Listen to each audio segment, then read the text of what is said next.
ఏ topic ఇవాళ? నమస్తే అమ్మా. అదే నిన్న కామెంటరీస్ ఆన్ లివింగ్ ఏదో చెప్పారన్నారు కిషోర్ గారు. అదే రాజేష్ చెప్తానన్నాడు. మేడం నమస్తే మేడం. నమస్తే. కామెంట్రీస్ ఆన్ లివింగ్ లో లాస్ట్ టైం నుంచి ఫస్ట్ ఉమ్, ప్యూరిఫికేషన్ తో స్టార్ట్ చేద్దాం మేడం. చాప్టర్ పేరు ప్యూరిఫికేషన్ ప్యూరిటీ అన్న చాప్టర్ అండి. చాప్టర్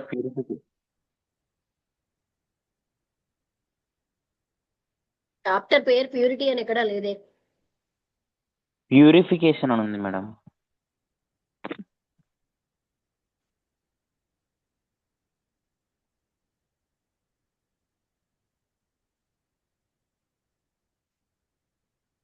అది ఎన్నో చాప్టర్ తెలియదు కదా. తెలియదు మేడం. ప్యూరిఫికేషన్ కూడా ఉన్నదా? నాకు డౌటే.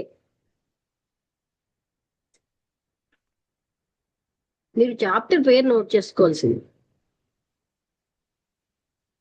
ప్యూరిఫికేషన్ ఆ డీల్ రోజు నేను అంటే ప్యూరిఫికేషన్ ఎస్ మ్యామ్. ఆ,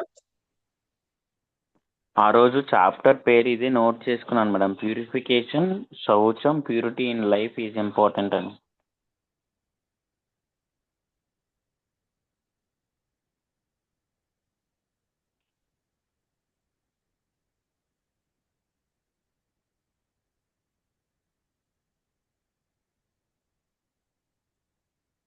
ఎన్ని రోజుల కిందటిది?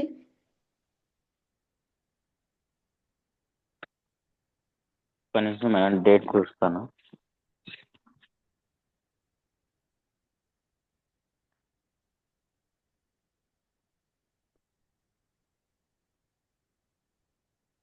June 11, 2025. ఇవాళ 16, 17, 18. ఇవాళ 17 మేడం.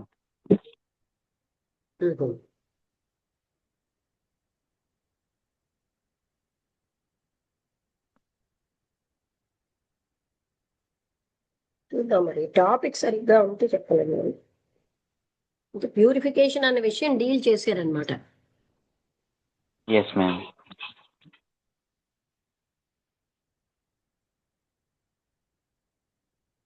కానీ అలా ఎలా తెలుస్తుందండి? అన్నిట్లోనే ఆయన డీల్ చేస్తారు కదండి. అవునండి. టాపిక్ పేరు చెప్పకపోతే అవి తీయడం కష్టమే. నేను ఆ రోజు ఫస్ట్ టాపిక్కే ఇదే రాసుకున్నాను మేడం. అది మేబీ నేను టాపిక్ అని రాసుకున్నానని అనుకుంటున్నాను.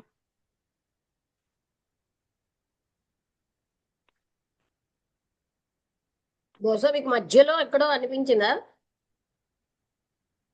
లేదు మేడం, ఇవన్నీ లైన్గా రాసుకున్నాను మేడం యాజ్ పర్ డేట్. దాని ముందు టాపిక్ ఏంటి? దాని తర్వాతది ఉంది madam, unreality of the world. అలా టాపిక్ లేదండి, మీరు ఓన్ గా రాసుకుంటున్నారు.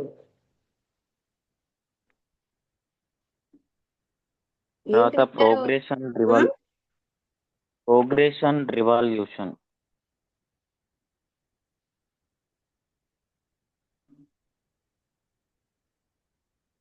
అందులో ఏముంది చెప్పండి మీరు కొంచెం.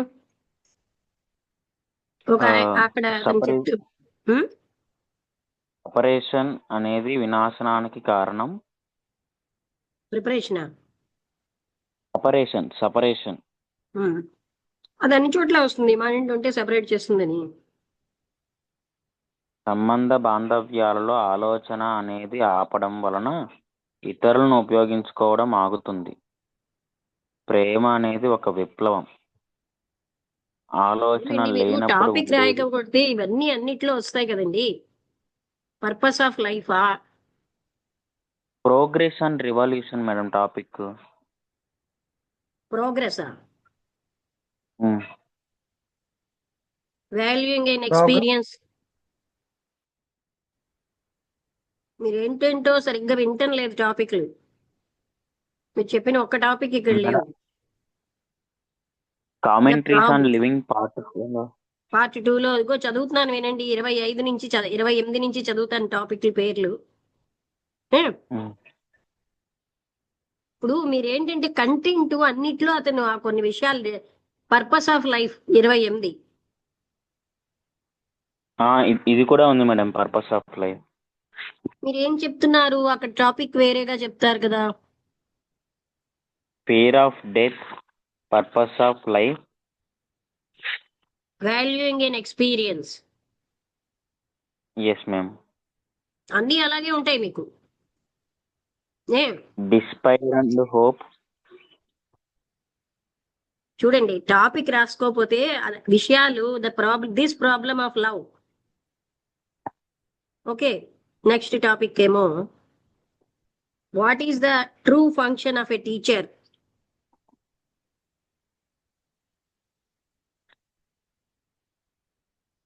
ఇలా ఉన్నాయి పేర్లు. అలా మేడం టైం అండ్ కంటిన్యూటీ కూడా ఉందా? టైం మీద ఉంది. Time your and children and their success 32. అలా కాదు, టాపిక్ మీకేం కావాలని. ద నాకు love, urge to seek. Hate. ఒక టాపిక్ పేర్లు ఇలా ఉన్నాయి చూడండి. లిజనింగ్, మీరు లిజనింగ్ వినలేదేమో. ద విన్నాను ఫైర్ మేడం. ఆఫ్ డిస్కంటెంట్, అసంతృప్తి అనే అగ్ని. తర్వాత an ఎక్స్పీరియన్స్ ఆఫ్ బ్లిస్, ఇవేం మీరు వినలే కదా. లిజనింగ్ వరకు 11th ఆగస్ట్ 11th 2025 వరకు విన్నాను. Fire of listening. డిస్కషన్ వినలేదమ్మా ఆయన. ఫైర్ ఆఫ్ డిస్కంటెంట్ అయింది, కానీ ఇప్పుడు తన కోసం ఏదో కావాలంటున్నాడు. టాపిక్ పేరు రాయకుండా కంటెంట్ అన్నిట్లో అది వస్తుందండి. థాట్ వల్ల లవ్ ఉండదని, థాటే సెపరేట్ చేస్తుందని, అవన్నీ అన్ని చోట్ల వస్తాయి.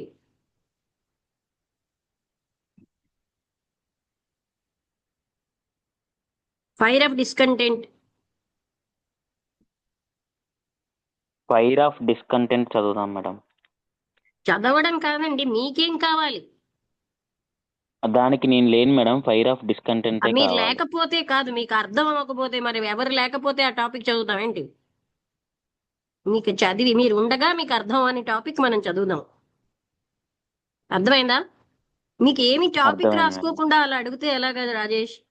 మా ఊరికి టికెట్ అన్నట్టు. చాస్టిటీ మేడం, చాస్టిటీ టాపిక్ కూడా మేడం, అది నేను రాసుకున్నాను. అవును, మీకు మీ డౌట్ టాపిక్ ఏమిటి? రాసుకున్న టాపిక్ చెప్పడం కాదు కదా. చాస్టిటీ.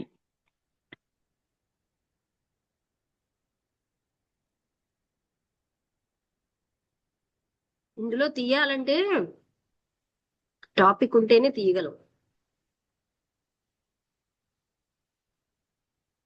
చాస్టిటీ ఉన్నట్టే ఉంది, చూద్దాం.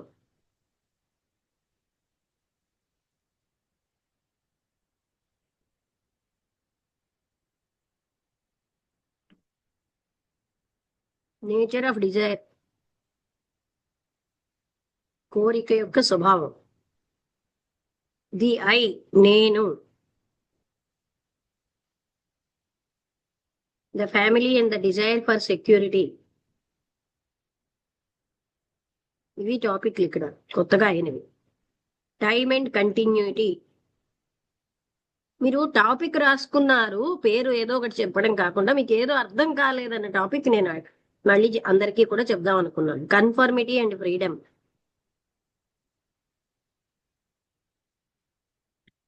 The mind and the known. ఇవి 22వ టాపిక్. అయినా అక్కడికక్కడ అడగొచ్చు కదండి, డెస్పైర్ అండ్ హోప్. ఏమంటారు? అడగండి అడగండి, నేను ఎంకరేజ్ చేస్తాను కదా. The vulnerable is to live to be vulnerable is to live, to withdraw is to die. ఇవ్వండి ఇక్కడ రీసెంట్ టాపిక్స్ అన్ని. అంటే రీసెంట్ అంటే 2 వారాలు 3 వారాలు. The individual and the ideal. అర్థమవుతున్నారా? కర్మ. అర్థం. ఇక్కడెక్కడ లేదా టాపిక్? ఈ మధ్య జరిగింది 11వ తారీఖు అంటున్నారు. What is making you dull? ఇవి టాపిక్ పేర్లు ఇలా రాసుకుంటే తీయగలమా? కంటెంట్ అన్ని చోట్ల ఉంటుందండి ఒకేలాగా. పర్స్యూట్ ఆఫ్ పవర్ అంటే ఇక్కడ తీయడం కష్టం కదా. The fusion of as thinker madam. And his thought. కనీసం నెంబర్ అయినా నోట్ చేసుకోవాల్సింది. అప్పుడు నేను ఆ నెంబర్ తీద్దును. The fear of death. వినబడిందా? వినపడింది మేడం. అంటే ఏంటి? గత ఎన్ని టాపిక్లు తీసాను? చాలా కదా. Fear of death before they madam chastity. Chastity మీకు అంటే ఏదో టాపిక్ చెప్పాలన్నా అది అర్థం కాలేదా? లేదు మేడం, పవిత్రత దాని గురించే మళ్ళీ చదువుకుందాం అని అడిగాను మేడం. మ్మ్.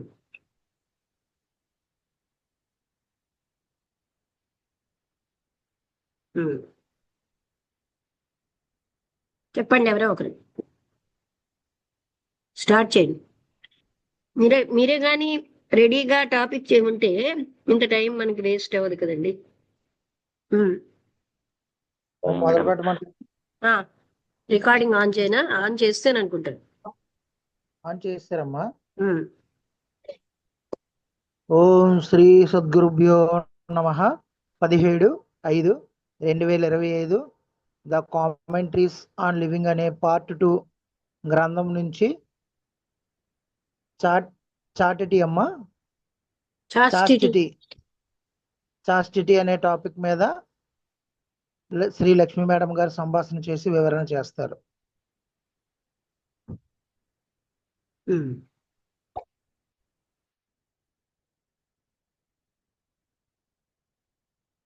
అక్కడ వరి పండుతోంది, రైపెనింగ్ వచ్చింది అనమాట. ఇప్పుడు ఆకుపచ్చగా ఉన్నది బంగారం అనేలోకి మారుతోంది. సూర్యుడు అస్తమిస్తున్న సూర్యుడు మీదకి వచ్చాడు.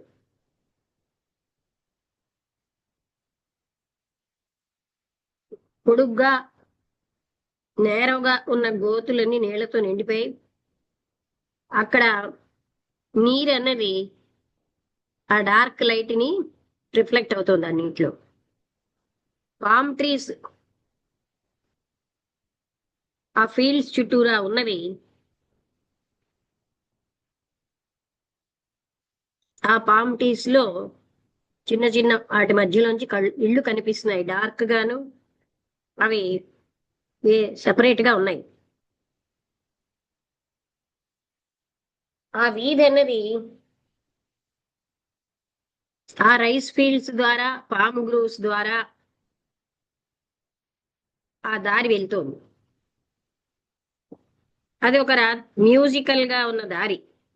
అక్కడ ఒక అబ్బాయి ఫ్లూట్ వాయిస్తున్నాడు. ఆయన ముందు వరి పొలాలు ఉన్నాయి. ఆయనకు ఒక శుభ్రమైన ఆరోగ్యమైన శరీరం ఉంది.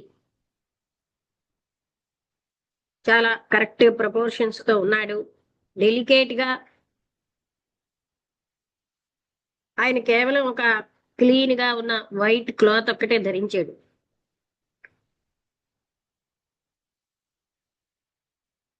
అస్తమిస్తున్న సూర్యుడు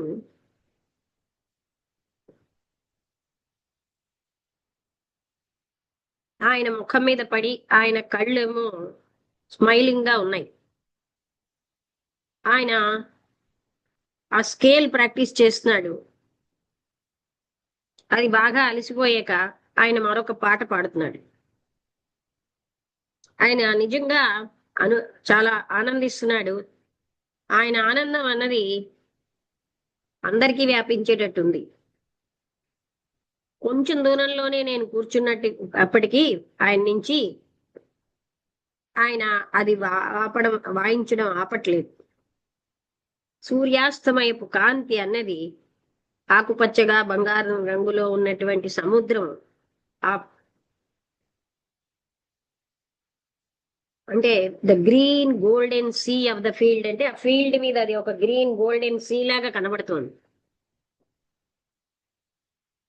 ఆ పామ్స్ మీద ఉన్నటువంటి ఆ సూర్యుడు, ఈ పిల్లవాడేమో ఫ్లూటు. ఆ సాయంత్రానికి ఒక అద్భుతమైనటువంటి అద్భుతమైన స్థితిని ఇస్తుంది. అది సామాన్యంగా అరుదుగా ఫీల్ అవుతాం. ఇప్పుడు ఆ అబ్బాయి ఆ ఫ్లూట్ వాయించడం ఆపేసాడు,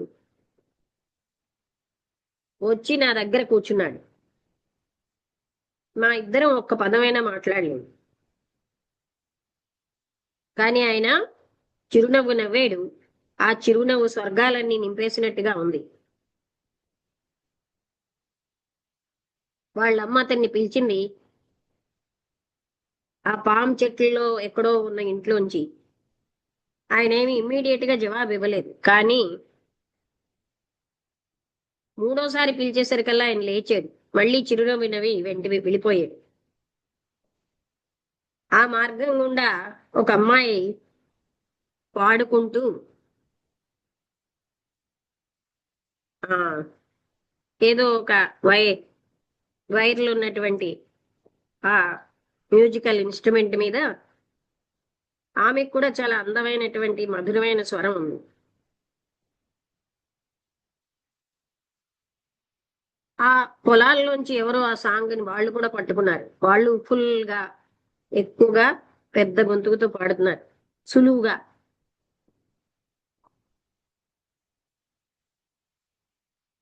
ఆ అమ్మాయి ఆగిపోయింది. ఆ మేల్ వాయిస్ అన్నది పూర్తిగా ఆగే వరకు. ఇక్కడ చీకటి పడుతోంది.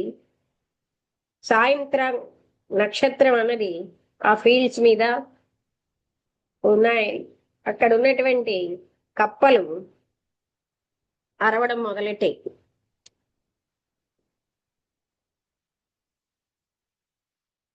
మనం ఏ విధంగా ఆ కొబ్బరికాయలు కావాలనుకుంటాం, ఆ స్త్రీ స్వర్గాలు మనం మనం ఎలా అంటే ఇవన్నిటి మీద అధికారం చెలాయిస్తాం, మనకెంతో విలువ ఉన్నదని ఫీల్ అవుతాం ఇవన్నీ కలిగి ఉండడంలో.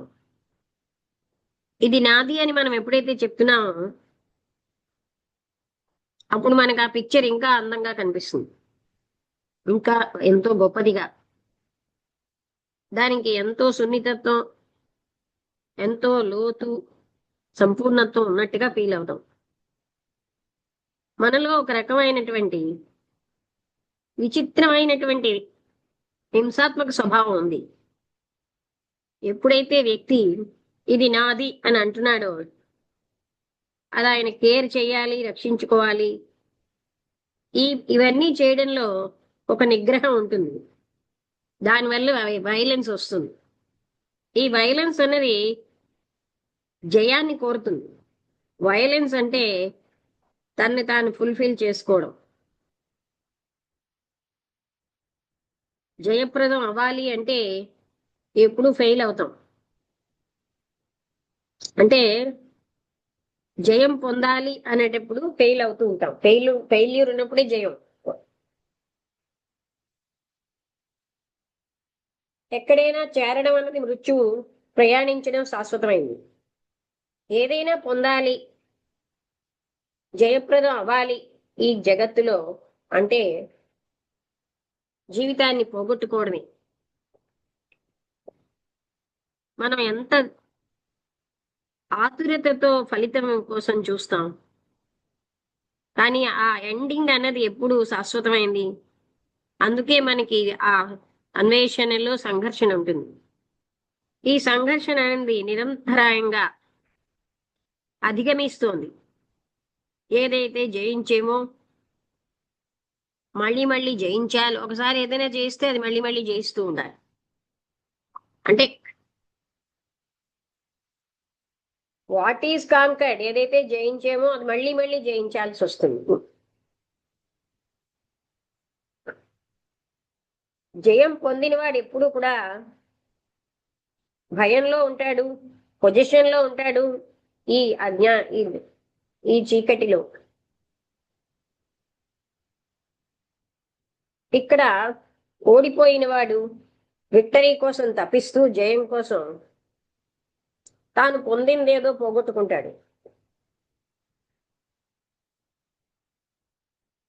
అందుకని ఆయన జయం పొందిన వాడిలాగా ఉంటాడు, ఓడిపోయిన వాడు జయం పొందిన వాడిలాగే. మన బౌల్ ఎంటీగా ఉన్నది అంటే అంటే అక్కడ జీవితం ఉన్నట్టు లెక్క. అది అక్కడ మృత్యువు లేదు. వాళ్ళు కొన్నాళ్ల కిందటే వాళ్ళిద్దరికీ వివాహం అయింది. వాళ్ళకి పిల్లలు లేరు. వాళ్ళు చాలా చిన్నవాళ్ళలా కనబడుతున్నారు. మార్కెట్ ప్లేస్ నుంచి చాలా దూరంగా ఎంతో టిమిడ్ గా ఉన్నారు. వాళ్ళు చాలా ప్రశాంతంగా మాట్లాడదలుచుకుంటున్నారు. ఏ రషింగ్ లేకుండా, ఇతరుల్ని వెయిట్ చేయించకుండా మాట్లాడాలనుకుంటున్నారు. వాళ్ళు చూడటానికి చాలా అందంగా కనబడుతున్న జంట అక్కడ కళ్ళల్లో అలసట ఉంది. వాళ్ళ చిరునవ్వులు కూడా సులువుగా ఉన్నాయి. కానీ ఆ చిరునవ్వు వెనకాల ఒక రకమైన ఆతురత ఉంది. వాళ్ళు చాలా పరిశుభ్రంగా ఫ్రెష్ గా ఉన్నారు. కానీ అక్కడ ఒక గుసగుస, అంతర్గత సంఘర్షణ యొక్క గుసగుస తెలుస్తోంది. ప్రేమ అన్నది ఒక విచిత్రమైన విషయం. అది ఎంత వేగంగా విత్డ్రా అయిపోతుంది, ఎంత వేగంగా పొగ అన్నది నింపేస్తుంది, ఆ ఫ్లేమ్ ని కప్పేస్తోంది. ఈ మంట, ప్రేమ అన్న ఈ మంట అనేది నీది గాని నాది గాని కాదు. అది కేవలంగా మంటే, క్లియర్ గా, కావలసినంతగా. అది వ్యక్తిగతం కాదు, వ్యక్తిగతం కాకపోవడం కాదు. అది నిన్నటిది కాదు, లేక రేపటిది కాదు. దానికి హీల్ చేసేటటువంటి ఒక వెచ్చదనం ఉంటుంది, ఒక సుగంధం ఎప్పటికీ నిరంతరాయంగా, అంటే అది నిరంతరాయంగా ఉండేది కాదు. అంటే ఆ ఆ సుగంధం ఇది నెవర్ కాన్స్టెంట్ గా ఉండవు. దాన్ని ఎవరు పొందలేరు, లేకపోతే అధికారం చూపెట్టలేరు, దాన్ని సొంతం చేసుకోలేరు, ఎవరి చేతుల్లో పెట్టుకోలేరు. అది అలా పట్టుకోగలిగితే అది మండిపోయి నాశనం అవుతుంది. పొగ అంతా నింపేస్తుంది, మన అస్తిత్వం అంతా పొగతో నిండిపోతుంది. అప్పుడు ఆ ఫ్లేమ్ కి అసలు జాగా ఉండదు, ప్రేమ అన్న ఆ మంటకి ప్లేస్ లేదు. ఆయన ఏం చెప్పాడంటే 2 ఏళ్ళు అయింది వాళ్ళు వివాహం అయి, పెద్ద టౌన్ కి మరీ దూరంగా కాకుండా వాళ్ళు చాలా ప్రశాంతంగా జీవిస్తున్నారు. వాళ్ళకు ఒక చిన్న ఫార్మ్ ఉంది, అంటే పొలం 20-30 ఏకర్స్, అంటే రైసు మిగతా పళ్ళు అందులో ఉంటాయి. కొన్ని పశువులు ఉన్నాయి. ఆయన ఆ బ్రీడ్ ని దాన్ని ఇంప్రూవ్ చేయాలని చూస్తున్నాడు. ఆవిడ కొన్ని లోకల్ హాస్పిటల్లో పనిచేస్తున్నారు. వాళ్ళ రోజులన్నీ సంపూర్ణంగా, కానీ ఎస్కేప్ అయ్యే సంపూర్ణత్వం కాకుండా ఉంది, అలా గడుస్తున్నాయి. వాళ్ళు దేని నుంచి పారిపోవడానికి ప్రయత్నించట్లేదు, వాళ్ళ సంబంధ బాంధవ్యాల నుంచి తప్ప. వాళ్ళు చాలా సాంప్రదాయంగా అలసటతో ఉన్నారు. వాళ్ళు వాళ్ళ కుటుంబం వ్యతిరేకించినా మ్యారేజ్ చేసుకున్నారు. వాళ్ళు ఒంటరిగా ఏ సహాయం లేకుండా జీవిస్తున్నారు. వాళ్ళకి వివాహం అవ్వడానికి ముందు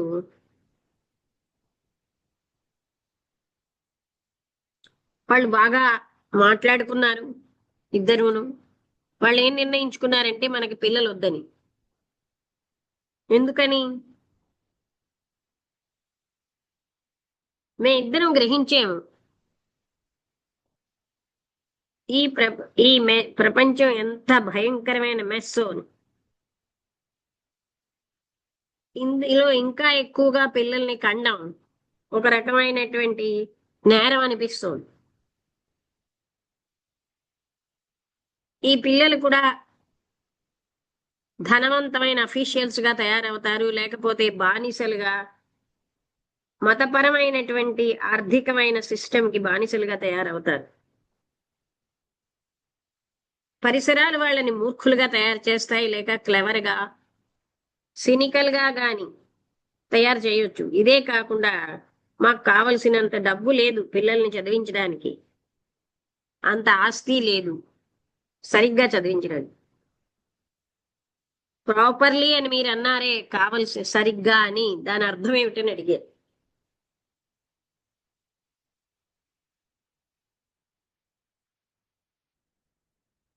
మీరు ఏం చెప్తున్నారు? మీ ఇద్దరు కూడా ఈ విషయాన్ని చాలా లాజికల్ గా, బ్రూటల్ గా మీరు మ్యారేజ్ అవ్వకముందు ఆలోచించారనా?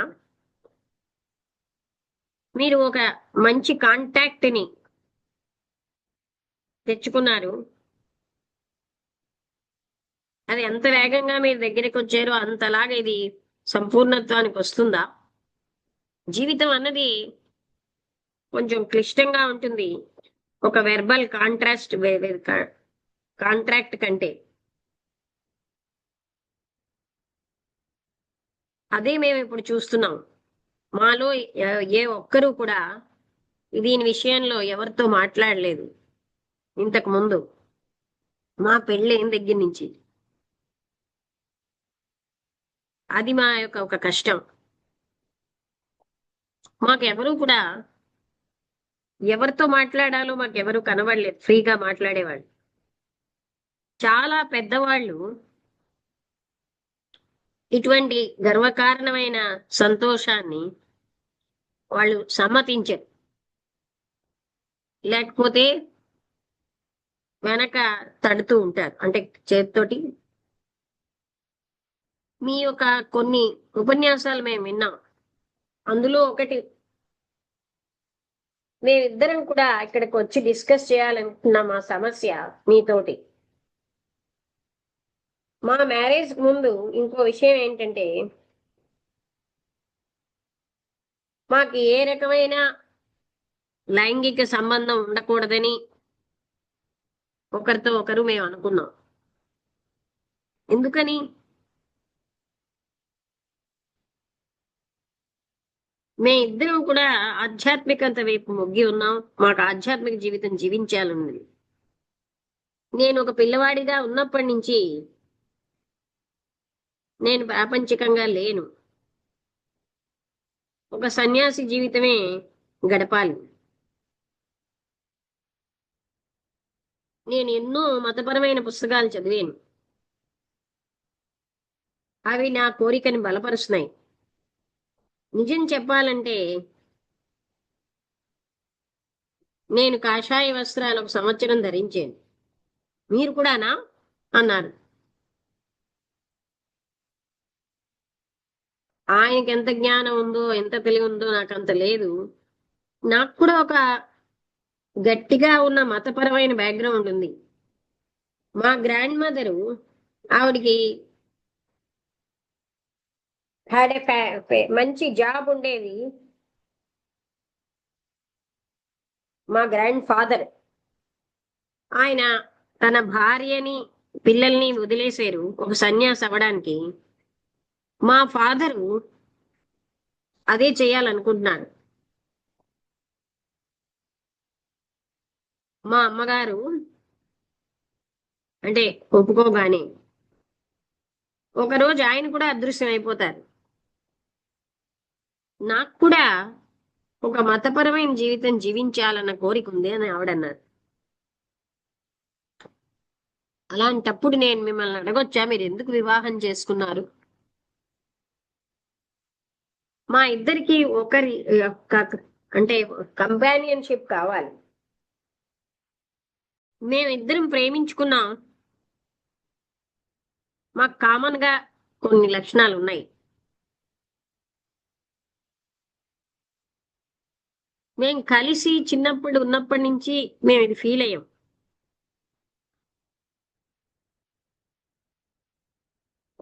అఫీషియల్ గా మేము ఎందుకు మ్యారేజ్ చేసుకోకూడదు అని మాకు అనిపించింది.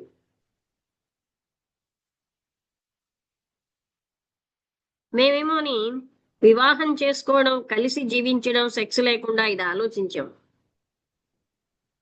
కానీ మాకు ఇది అన్నెసరీ ట్రబుల్ క్రియేట్ చేసింది. మా వివాహం అయ్యాక అన్నీ బాగానే ఉన్నాయి. 1 సంవత్సరం కాలం మేము ఒకరికొకరు తప్పించడం అనేది మాకు ఆల్మోస్ట్ భరించలేనట్టు అయిపోయింది. ఇది ఎంత మేము సహించలేని విషయం అయిపోయిందంటే నేను దూరంగా వెళ్ళిపోయేవాడిని. నేను నా పని చేసుకోలేకపోయేవాడిని. నేనేమీ కూడా చేయలేకపోయేవాడిని. నాకు చాలా భయంకరమైన కలలు వచ్చేవి. నేను చాలా మూడీగా, చికాక్గా, హార్ష్ వర్డ్ అనేది మాట్లాడకపోయినా మా ఇద్దరి మధ్య ఒక హార్ష్ వర్డ్ ఉండేది కాదు. మేము ప్రేమించుకునే వాళ్ళం, ఒకరినొకరు హర్ట్ చేసుకునే వాళ్ళం కాదు, మా మాటలతో గాని చేతలతో గాని. కానీ మేము ఒకరికొకరు బర్న్ అవుతున్నాం. ఎలా అంటే మధ్యాహ్నం సూర్యుడిలాగా. చివరికి మేము నిర్ణయించుకున్నాం మీ దగ్గరికి వచ్చి మాట్లాడదామని. నేను అనుకున్న ఆ ప్రతిజ్ఞ నేను క్యారీ ఆన్ చేయలేనేమో. మేము ఇద్దరం తీసుకున్న ప్రతిజ్ఞని మేము పాలించలేమేమో అనిపిస్తోంది. ఇప్పుడు ఎలా ఉన్నాం అన్నది మీరు ఊహించలేరంటున్నారు.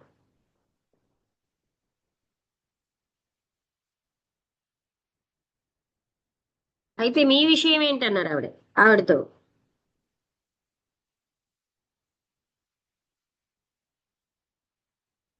What women doesn't want a child అంటే బై ద మ్యాన్ అంటే తన్ను ప్రేమించినటువంటి వ్యక్తితోటి ఒక పిల్లని కనాలి అని ఏ తల్లైనా ఏ స్త్రీ అయినా అనుకుంటాం.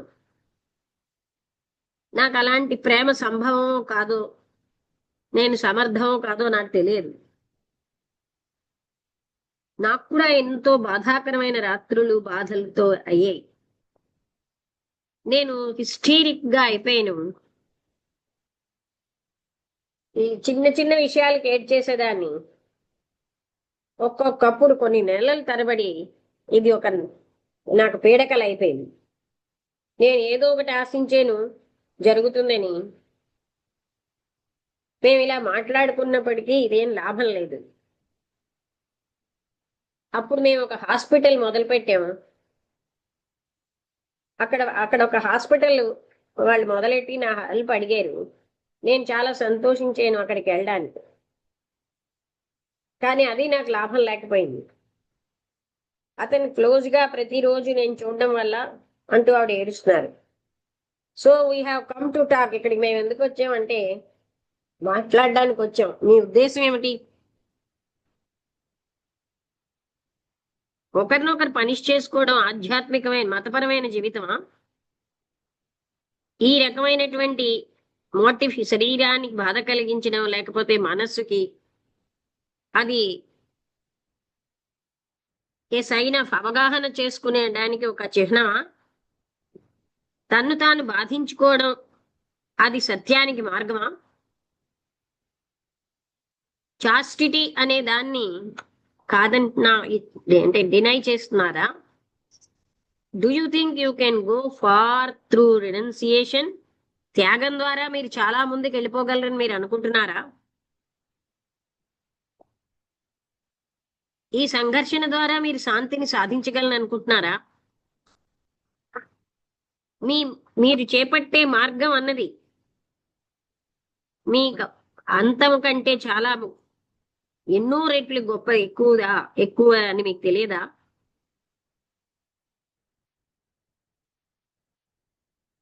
అక్కడ ఎండ్ ఉండొచ్చు కానీ మీన్స్ కూడా ఉన్నాయి, అంటే మార్గాలు. యాక్చువల్ గా వాట్ ఈజ్ అంటే యథార్థం అన్నది అవగాహన చేసుకోవాలి. దాన్ని పొగతో కప్పికూడదు, లేకపోతే నిశ్చయాలతో ఐడియల్స్తో